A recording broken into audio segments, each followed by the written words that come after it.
Cartago delenga est.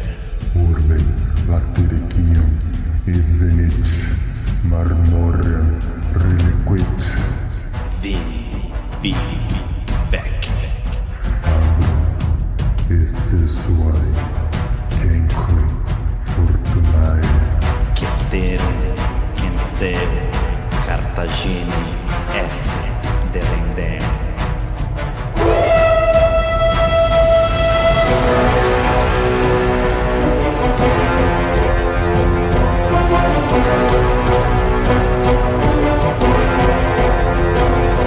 Alô amigos, alô galera, estamos de volta para o 150º episódio do podcast Roma Nua e Crua. Quem vos fala é Bruno Prandi, seu apresentador e editor deste humilde podcast.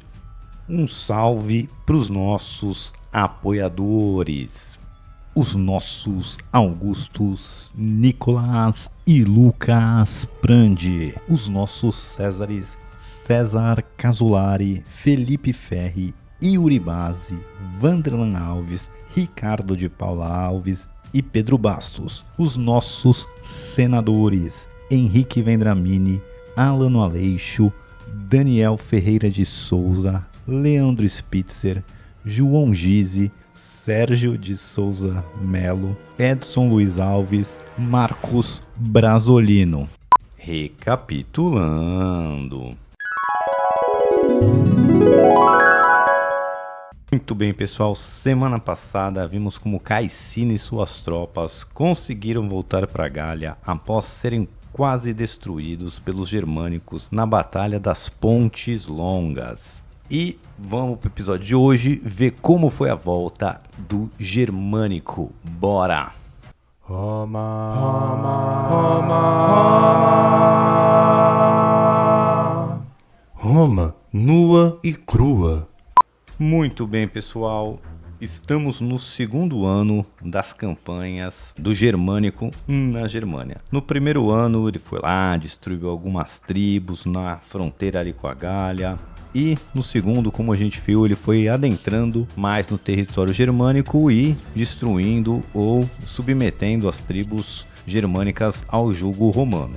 Ele então chega até a tribo dos Brúcteros, onde eles basicamente eliminam aquela tribo, acham ali o lugar do massacre de Teutoburgo, sepultam ali os soldados e invadem ali o território dos Queruscos atrás do Armínio. Rola um embate ali, mas o Armínio fez armadilhas e, com o inverno se aproximando, os romanos então decidem que é melhor voltar para Gália antes do inverno chegar, para então poder recomeçar a campanha no ano seguinte. E é então que Caecina e Germânico, cada um vai para um caminho, o Germânico volta por navios, enquanto Caecina foi por terra. E a gente passou aqui os últimos 2 episódios falando desse retorno do Caecina. Agora a gente vai ver como foi a travessia do Germânico. Siga meus bons. Então o Germânico ele vai embarcar suas tropas ali no rio Ems, ainda em território germânico. E de lá, esse rio sair ali no Atlântico Norte, e de lá eles vão pegar o Atlântico Norte e vão ali costeando o norte da Europa. Naquela época, os navios não tinham capacidade, provisões de ficar muito longe, então eles normalmente iam costeando ali perto de terra firme, porque, como eu falei, não levavam-se muitas provisões no navio, ele tinha que ir parando de tempos em tempos para ir reabastecendo. Completa pra mim.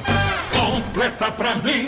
Os romanos eram acostumados a navegar no Mediterrâneo, um mar muito mais fechado ali, não é oceano.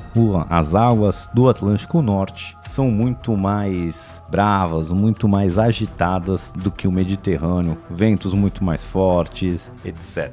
Então, logo que os romanos começam a entrar em águas agitadas, vou chamar assim, o germânico já decide que é melhor desembarcar ali parte das tropas, porque quanto mais pesado e carregado o navio, mais difícil é manobrá-lo e mais difícil é lutar contra as forças da natureza. Então ele desembarca 2 legiões que vão seguindo os navios, mas pela costa liberando, enquanto os navios vão pelo mar, mas basicamente eles estavam se acompanhando. Bom, mas na noite que essas tropas desembarcam e vão seguindo pela costa, o que era ali um tempo ruim, um tempo agitado vira uma tempestade daquelas, com chuva forte, vento forte, maré alta. É aqui uma coisa sinistra. Então foi navio quebrado, navio jogado contra as pedras, navio que se perdeu. Foi assim, absurdamente sinistro. E quem desceu e tá em terra também não tava numa boa, porque a maré subiu e aquela área era ainda muito pantanosa, era uma área de difícil mobilidade, então mesmo quem estava em terra sofreu um monte. E essa noite aí foi terrível, que quase acaba com os planos romanos. Apesar, né, de todo esse pandemônio, a gente ainda pode dizer que o Germânico faz o nome dele com as tropas ali, porque ele faz de tudo para salvar quem pode, chega a se jogar no mar, né, de armadura e tudo para tirar a gente do mar, assim, faz de tudo o que dá das suas tropas, mas foi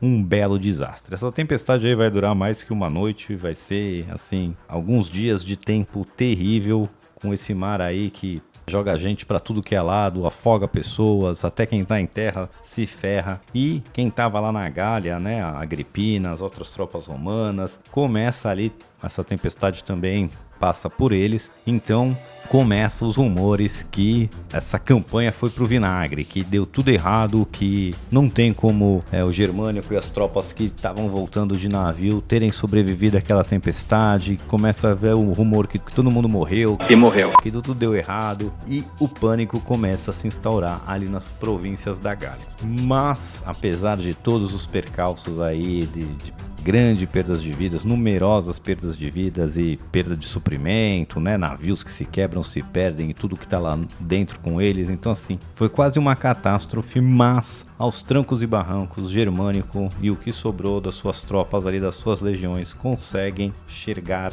na Gália.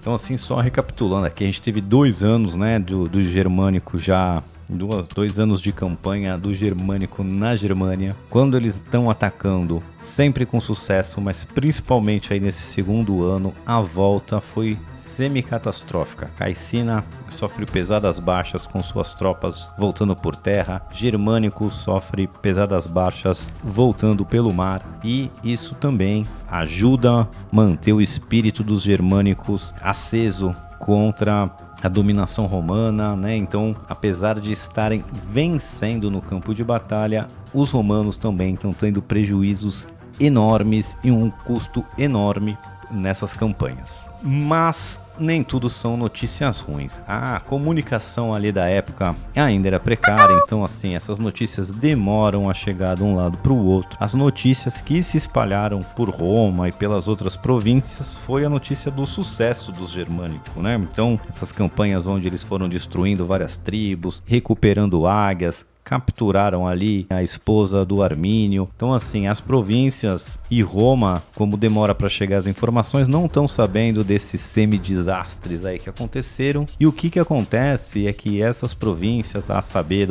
das campanhas do Germânico, do sucesso dessas campanhas, como a Germânia está sendo pacificada, como os romanos estão vingando o Teutoburgo, então começam várias províncias ali, romanas eu digo, a mandar provisões, a mandar soldados, a mandar cavalo, a mandar dinheiro. Então começam as províncias meio que a competir quem vai mandar mais recurso ali para o Germânico pacificar a Germânia de vez. Isso vai meio que salvar ali as campanhas, né? Porque as perdas que as tropas do Germânico sofreram foram muito grandes, mas com as províncias aí mandando dinheiro, mandando recursos, mandando provisões, o exército ali se reestabelece e o Germânico já não perde tempo e continua os seus planos de pacificar a Germânia de uma vez por todas. Bom, e agora com grana e novos soldados, novos recursos, o Germânico não perde tempo no inverno e vai começar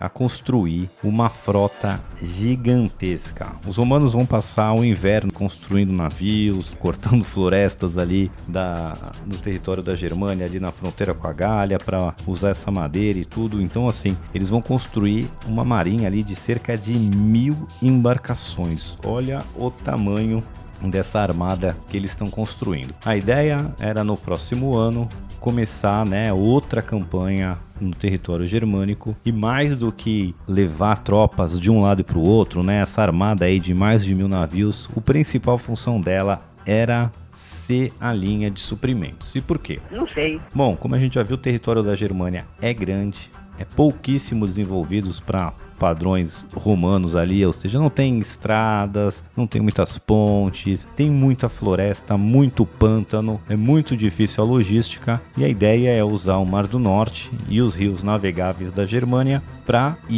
ser realmente a rota de suprimentos. O exército aí do germânico tem cerca aí de 50 mil soldados, 60 mil mais ou menos, né, contando as tropas auxiliares, então é uma força considerável. Só para manter as tropas ali alimentadas seriam cerca de 70 toneladas de alimento por dia, incluindo também os animais como cavalos que tem que alimentar e tudo, mas ter uma linha de suprimento de 70 toneladas, né, diárias não é fácil. Então o romano estava preparando ali a sua logística para uma campanha final de pacificação. E bom, quando recomeça a campanha, a gente vai de mais ou menos de novo na mesma tática que o germânico usou da última vez, né, um ataque em pinça ali. Parte da armada romana e tropas, né, parte das tropas vão ali pelo Mar do Norte, entram no rio Ems e outra parte vai por terra, atravessa o rio Reno e vai num afluente ali, fazendo como se fosse uma rota de ida e volta para Gália mesmo, né? Construindo estrutura, acabando com focos de rebelião. Lembrando que essas tribos já foram pacificadas nos anos anteriores, então não existe muita resistência, mas ainda tinha um forte romano que sofreu ataque, que o germânico vai conseguir chegar com suas tropas lá e expulsar os germânicos, e por volta então aí nesse caminho desse forte para trás para Gália, eles vão construindo uma baita estrutura com pontes, com torres, com fortes pelo caminho, para também criar ali uma linha terrestre, uma linha logística melhor entre a Gália e a Germânia para conseguir tocar sua campanha de pacificação. Bom, os germânicos também não perderam tempo no inverno, né? E Armínio, a gente já viu aqui que é um líder muito hábil e conseguiu usar aí os desastres romanos para manter a resistência germânica de pé. Consegue aí arrecadar novas tropas, trazer novas tribos para tentar expulsar os romanos, mas esse primeiro assalto, primeiro avanço romano, agora eles vão fazendo o que sobrou da resistência germânica recuar, e eles recuam até a margem oriental do rio Weser. E ali começam então a montar de fato, né, usar o rio como uma barreira natural e do outro lado se organizar e montar ali uma resistência. Os romanos então continuam a perseguição e vão chegar ali na margem ocidental do rio Weser, e estão agora os dois exércitos, um de cada lado. Os romanos na margem ocidental e os germânicos na margem oriental, e as tropas se encarando frente a frente. E aqui, pessoal, a gente vai ter um evento curioso, porque o Armínio, né, esse cara que causou o desastre de Teutoburgo, que está organizando a resistência germânica há tanto tempo, ele tem um irmão, que é o Flavo, e esse irmão se manteve fiel a Roma o tempo inteiro. E o Flavo pede permissão ali pro oficial romano para tentar dialogar com o irmão, vai meio que sozinho ali andando, ele recebe permissão, né, e vai andando ali para a margem do rio, caminhando contra o vento, sem lenço, sem entrando um pouco no rio ali e procurando pelo Armínio. O Armínio, vendo o seu irmão do outro lado da margem, também dispensa ali seus guarda-costas, vou chamar assim, e começa a andar em direção lá do outro lado da margem, né, de um jeito que eles pudessem ficar perto o suficiente para conversar um com o outro, e ali vai começar um parlê entre os dois. Bom, e a ficarem próximos ali no contato visual, o Armínio nota que o Flavo tá caolho, que ele perdeu um olho, e começa a conversa ali perguntando o que houve com ele, né? E o Flavo explica então que perdeu esse olho enquanto estava em campanha ainda com o Tibério, e o Armínio então pergunta que recompensa ele recebeu então por isso, por perder esse olho.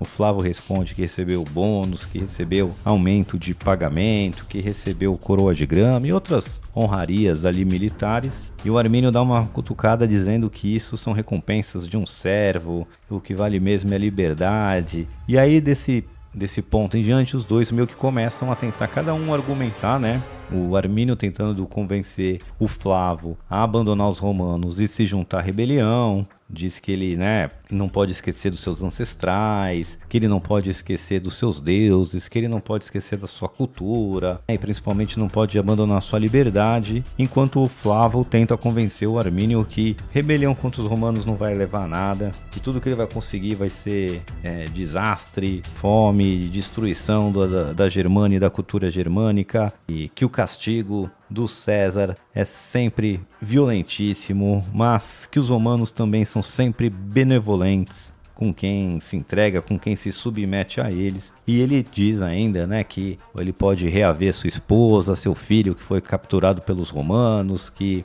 basta ele se submeter, que a leniência, que o perdão romano vai cair sobre ele. O Armínio então fala que ele não quer perdão romano nenhum, que o que ele quer é manter a cultura germânica viva, que o Flavo tá parecendo mais uma putinha dos romanos do que qualquer outra coisa, e dali pra frente começa a virar uma baixaria, um xingando o outro,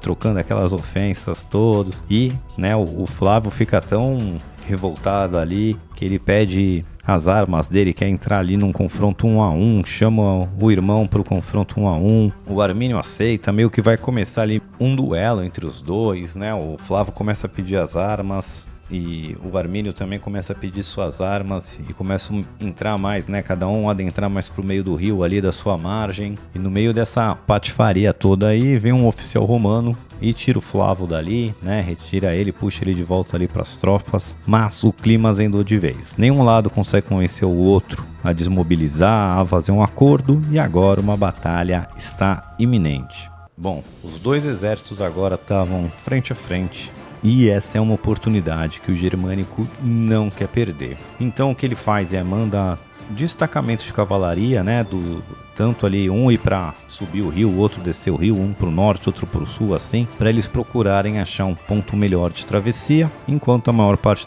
das tropas fica ali encarando o outro exército. Então essas cavalarias acham pontos ali para atravessar, e a ideia é que elas fizessem um ataque em pinça nas tropas germânicas do outro lado. Porém, nosso Armínio era um excelente general e ele percebe esse movimento e manda então 2 destacamentos, um de cada lado, brigar com essa cavalaria e enfrentar essas cavalarias que estão vindo, e começa uma treta. O germânico, vendo então que as tropas que ele mandou não conseguiram pegar ninguém de surpresa e que o Armínio deu uma resposta para elas, ele então manda mais um contingente de cavalaria que estava linda com ele atravessar ali onde estava e tentar ajudar. Essas tropas então atravessam e fazem um ataque frontal contra as tropas germânicas. As tropas germânicas começam a recuar e essa cavalaria então vai entrando cada vez mais adentro ali do território germânico, porém era mais uma armadilha do Armínio. Enquanto essas tropas avançam, vêm 2 destacamentos que estavam escondidos e conseguem envelopar essas tropas que atacaram ali a região central, o centro do exército germânico. Então as tropas agora, essa cavalaria, esse destacamento central de cavalaria está completamente cercado numa luta pela vida ou pela morte. Eles estão bem perto de morrer, só não vão graças a um oficial ali. Essas cavalarias, elas também eram compostas por gauleses e germânicos, apesar de estarem lutando contra os romanos, mas essa galera aí era muito boa, e o líder ali desse destacamento de auxiliares resolve então fazer um ataque quase que suicida, atacar frontalmente com toda a violência que pode essas tropas, tentando empurrá-las mais para trás, e ele combina aí com o seu irmão, que era um outro oficial, que enquanto ele vai estar fazendo essa manobra, para o irmão dele tentar fazer a mesma coisa, só que pro outro lado, em direção ao rio, para ele voltar lá mais para perto das tropas romanas. Enquanto isso tudo está acontecendo, também esses 2 destacamentos que tentaram flanquear os germânicos percebem o que aconteceu com as tropas ali centrais,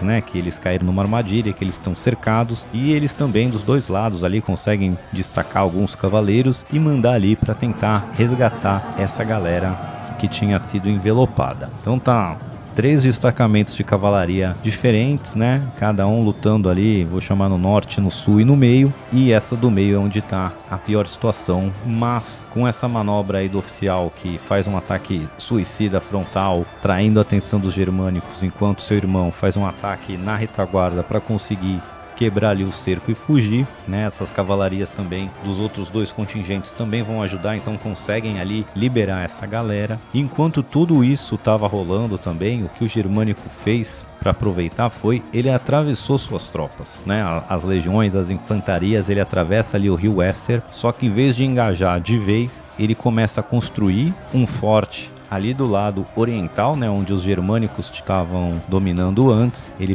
usa parte das tropas para começar a construir o forte, outra parte das tropas para proteger essa construção, e o resto das tropas ele manda lá engajar, mas não para uma briga de vez. Ele acha que ele é muito arriscado, que com certeza o Armínio preparou outras armadilhas, então a intenção dele é construir o forte e conseguir resgatar suas tropas ali, dar um apoio para elas conseguirem desengajar e voltar ali para a segurança do forte romano.